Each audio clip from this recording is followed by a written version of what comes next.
Start.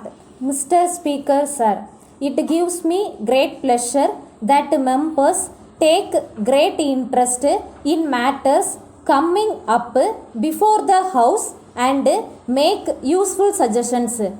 I may assure the House that the government will pay due attention to them and whoever is necessary in the interest of the welfare of the people will be done from time to time. I shall now deal with some of the points raised during the discussion. The deputy leader of the opposition dealt with the forming of the budget and the procedure adopted in connection with it. He said that sufficient information had not been given to honorable members so as to enable them to understand the budget properly. As far as the framing of the budget is concerned, it is taken up during October when proposals are formulated for the coming year.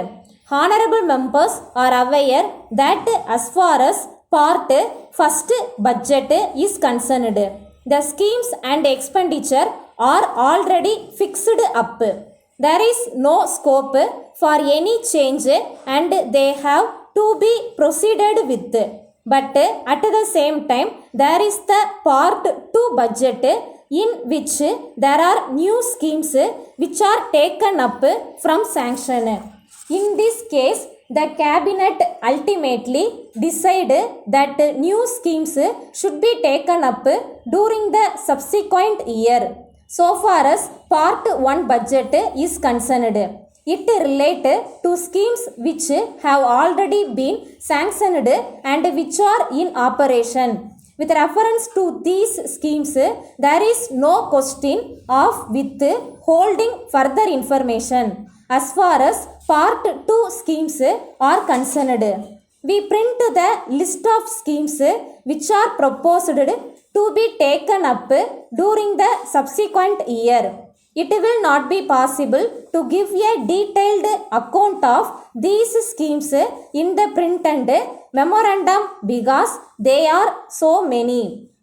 So, if honorable members require any information with reference to any of these schemes, they may ask for further particulars and get the required information.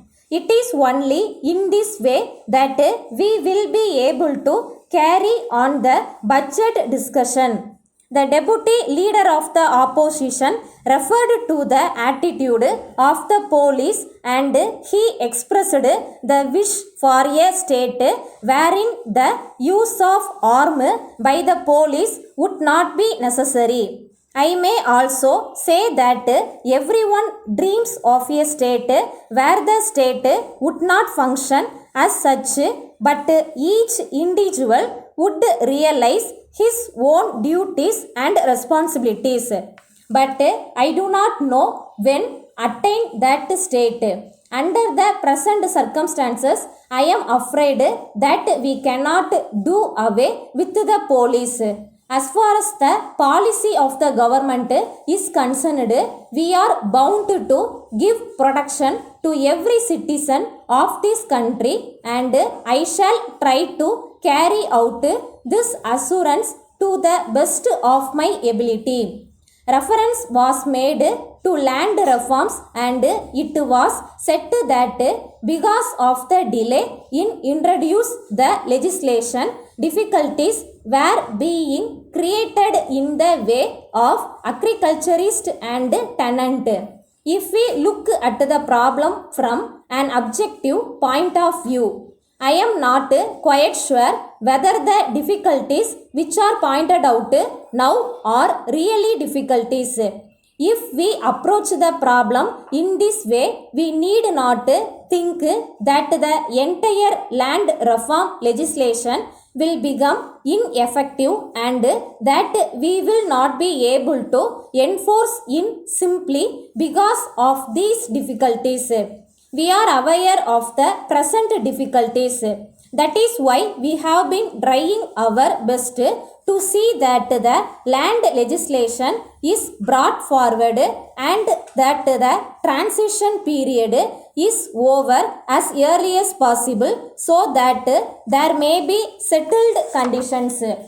Letter dated 1st April 1980 from Mrs. Balu and Company, Madras, to Thiru K. Mani, 5 Cobalt Street, Madras. Dear Sir, we thank you for your letter which we have just now received. We are glad that you have decided to ask us to supply you the necessary goods for your new house in this city. We find from your letter that you are anxious that the goods supplied should be of good quality. We hope that we shall be able to satisfy your requirements. It will be a pleasure for you to know that we have been dealing in electric goods for many years. We think you will be glad to know that if you are able to find any defect in the article supplied by us, we shall be pleased to replace it immediately. In fact, there has been no complaint from our customers.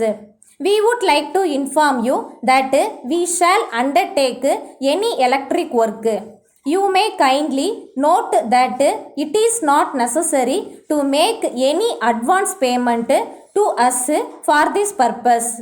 We assure you that if you can give the work to us, we shall be able to do it satisfactorily. As soon as we receive the orders from you, it will be possible for us to take necessary steps in regard to the matter. In the circumstances, we hope that we shall receive your orders at an early date. Yours faithfully.